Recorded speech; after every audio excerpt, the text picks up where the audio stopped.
Next up, well, there's an Amtrak locomotive. That's kind of ugly. This one here is a GG1. It's an electric locomotive.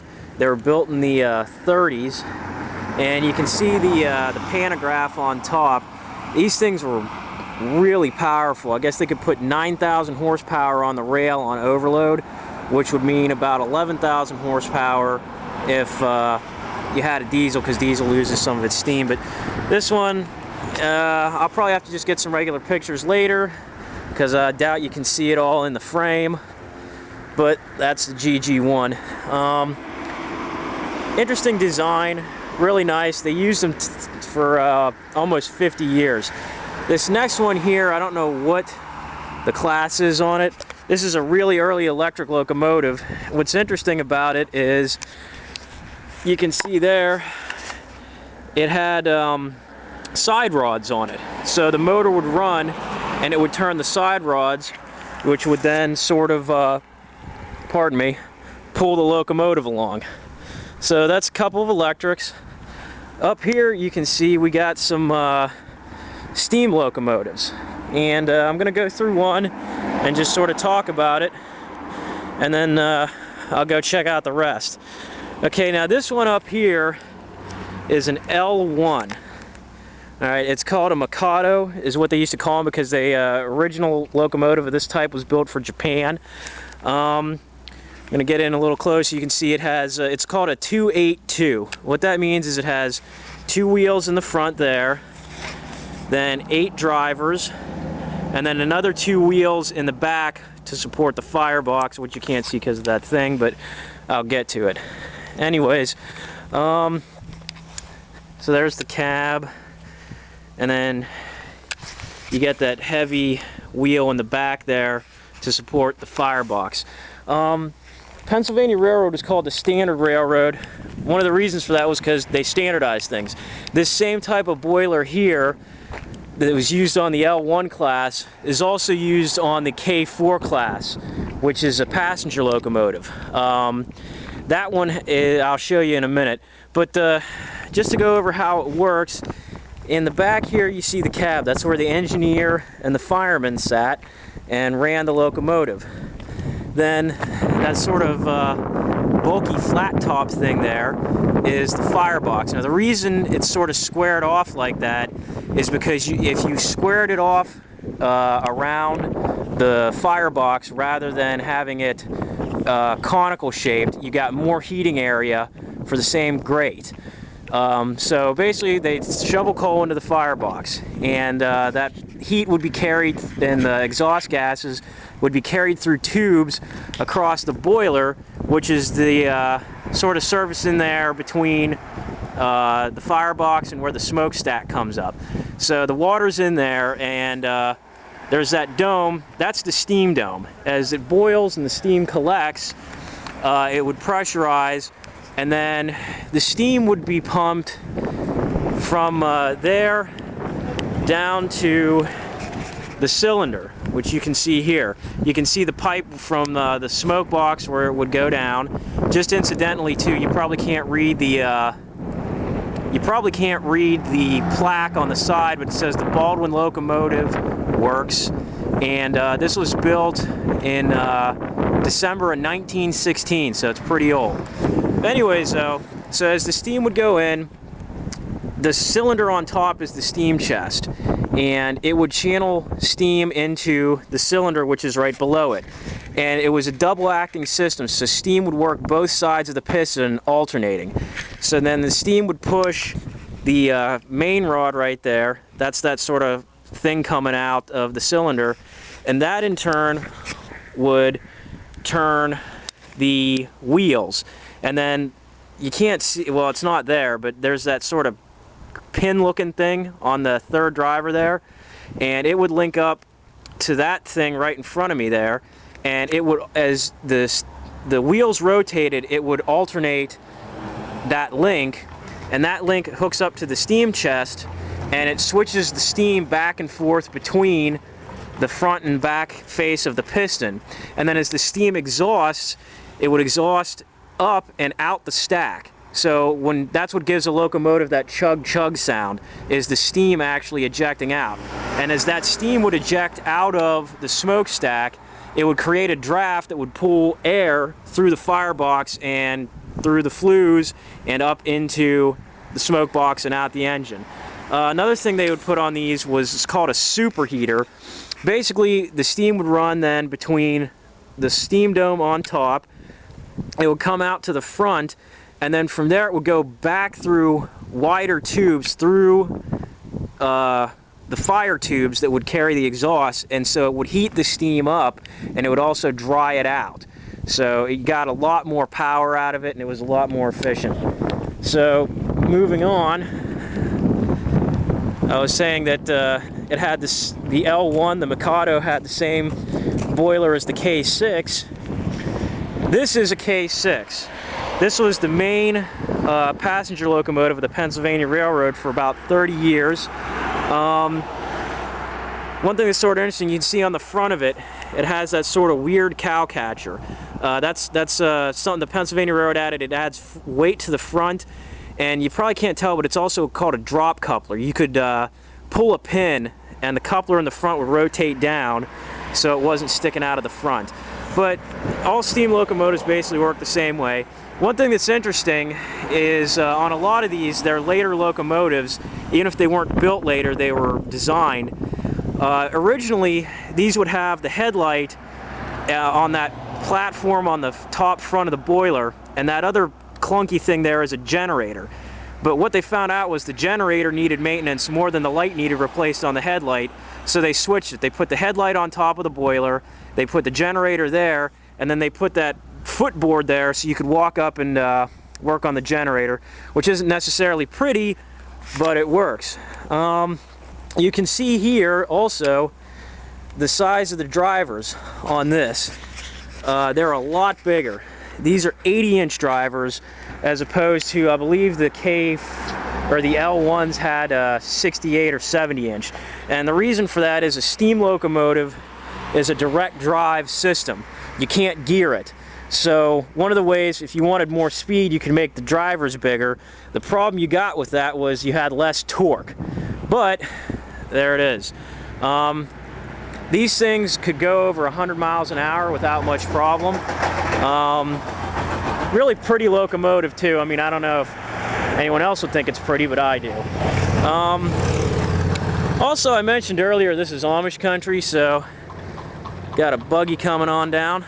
Just tape him real quick. He's certainly moving along.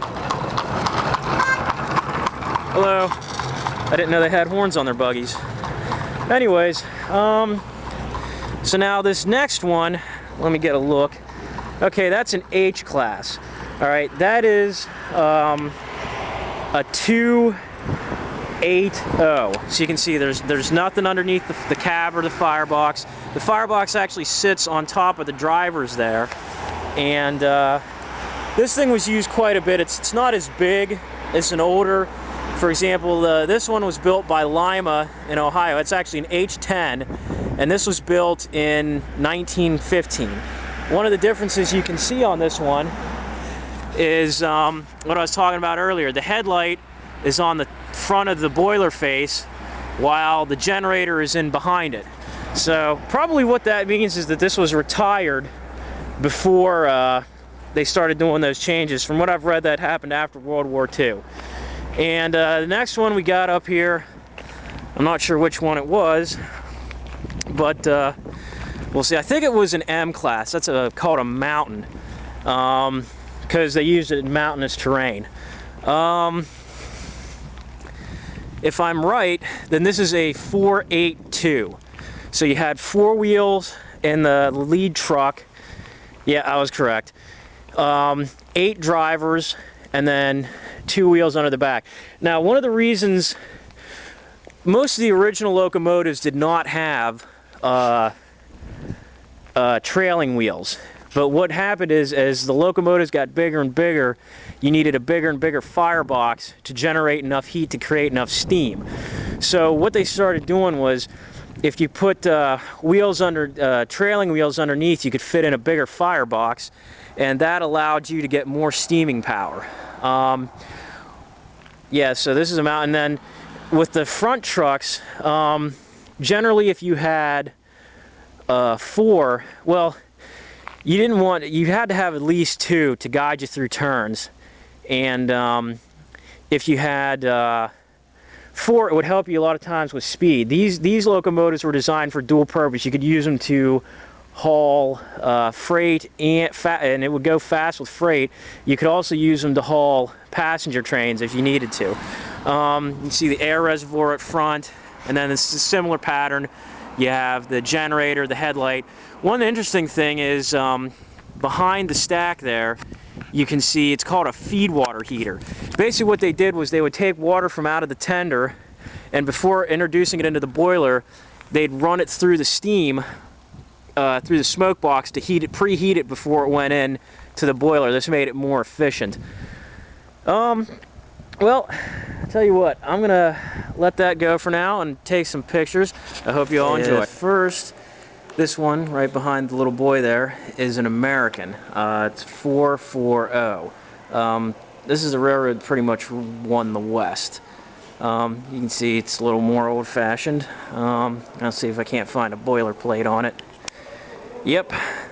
Okay, this is a D16 built in 1899 at Juniata Shops in Altoona. This one here looks like another, okay, this is a 442. This is an Atlantic. Now, this isn't, you can see the number there is 7002. That's not actually correct. The original 7002 was scrapped, which is sad because this particular locomotive holds the speed record. It went 127 miles an hour at one point, and when they scrapped the original one, they felt kind of dumb about it, so they found another one, same class, and they renumbered it. But this one here, again, E2, built in Juniata, 1902. You can see there, 4-wheel, leading track, 4 drivers, and then 2 trailing wheels under the firebox. And again, you can see the sort of hump of the bell pair firebox there. These next couple are actually switchers. They would use these to move light loads of cars around. And this one, I guess, was from Power and Light. It's an 080. This next one of the ways you can tell it's a switcher is you can see how the tender has that slope back to it. The reason is so you had plenty of clearance because these switchers spent a lot of time backing up. So this one here is an 060. So you can see there, same bell pair firebox, and 6 couple drivers with no trailing or leading wheels. This one here is not, I don't think, a switcher. Let's see what we got. Okay, you can see these little kids here. Actually, this is kind of nice. It gives us some scale. This is a 460 Mogul. And I don't want to get in these people's way, but whenever they move, I'll see when they built this thing. But yeah, it's another, you could use this one probably mostly for passenger service. And okay, yeah, G5, built 1924 in Altoona. Okay, this next one, I doubt I'll be able to get the whole thing in the frame. Okay, this is a Baldwin Electric. I think it's a Baldwin, I'll have to double check, but it's called a baby face. You can see this sort of mopey sort of expression. Oh, that's okay. I'm just talking to myself and recording this for posterity. All right, let's see if I was right. Is this a Baldwin? No. General Motors, EMD. Either way, though, diesel electric basically works like it sounds. You use a diesel engine that turns an alternator, creates electricity, and then the electricity is used to turn motors on the axles. So this is a CC truck, which means it has 3 motors in each truck. This next one here, this is actually the same class of locomotive that we saw earlier at Horseshoe Curve. B-B trucks, they kind of got it opened up so you can see there's where the engine is, then you got the alternator, and then the cab. B-B trucks, they actually have a little thing here you can see what the controllers look like. And if you go look in this little side window here, you can see there's 2 seats, the engineer and then the conductor on the other side. Okay, this next one is a similar, actually might be the same design, I think it is, but it's old Pennsylvania that they got bought by Conrail and is used by them. So moving right along, I gotta have a look at this since I can get it all into the frame. This one here is a GG1, similar to the one we saw earlier, only with the original styling. It was designed by Raymond Loewy, and he designed the car body around it to be sort of streamlined and look nice. It's from the 1930s, and you can see there the 5-stripe system. They sometimes called it cat whiskers, but you know, it has that sort of streamlined, smooth appearance, and they use these for just about everything. Pennsylvania Railroad electrified most of its trackage between Harrisburg and the East Coast, so you could run these things all over the place. You can see the pantograph there. Okay, this one here is the Tom Thumb. It's a replica, or I'm sorry, the John Bull. It's a replica of one of the earliest steam locomotives that was used in America. Had the cow catcher in the front, and I can't really see where the cylinders are on this thing. Maybe they're on the inside of the frame. I don't know. I'll get some pictures of it later. This one here, what do we have? Ah, okay. This is a 280. This is an H class. This is an old one. I read about it in Pensy Power. They found it out in a rock quarry, and they bought it up so they could have it in the museum. But yeah, this was built in Altoona in January of 1888. So this one's pretty old. And you can actually go under it. So let's have a look real quick and get an idea of what this thing looks like underneath. So here we are. You can see the wheel, well, the axle, and then the wheel there. Walking back, this is the bottom of the firebox. That little pin presumably is where they would unlock it to drop the ashes out once it got done. And up there, you see that sort of shiny thing. That's actually the boiler. Can't really see the brakes, or probably you can, I just can't see it. And looks like this is the linking motion here that would, yeah. On this one, the crank's on the inside. You can see it there. So rather than the crank being on the outside to control the steam flow, it was on the inside. That's the way a lot of the earlier locomotives were, but then they switched it to the outside to make the maintenance easier. But as you can see, nice old locomotive. I don't know if it's operational or not, but the beauty of these stupid things is they build them so stout you probably could restore it and run it. Okay, down here we have a lot of old Pennsylvania Railroad passenger cars. You can, I don't know if you can see, yeah, you can through the thing. They had these clerestory windows with sort of stained glass, you know, kind of made it nice. All right, moving along. On this side you have some various cars. Here you go. Some dinnerware that the company would use. And here they have a little sort of design of the railroad cars. Really nice. Pullman cars were pretty much the standard for good service back in the day. Pullman, there's a caboose. Yeah, Pullman cars primarily employed black men for the role of stewards and cooks and such, and they had a very, very good reputation. Pullman steward, or Pullman porter, back before the Civil Rights Movement, was one of the highest jobs that a African American could aspire to. It was very well paid, very respectable profession. This here is a switchboard. It's centralized switching. You can see those lines, that represents track, and those buttons would control switches. Alright, this one here is kind of interesting. This is a flameless locomotive. Basically what you do is that tank, you just pipe steam into it from a separate boiler, and then they would run it off that. You'd have no firebox. They use these a lot in chemical plants and places where you didn't want flame, but you still needed an engine to pull. Okay, this is a snowplow. They would strap this onto the front of the train and use it to clear the tracks. Probably wouldn't want to get in front of that. Alright, this next one up here, what do we got? Looks like a, 280 Consolidation. This is an H6sb, built by Baldwin in November of 1905.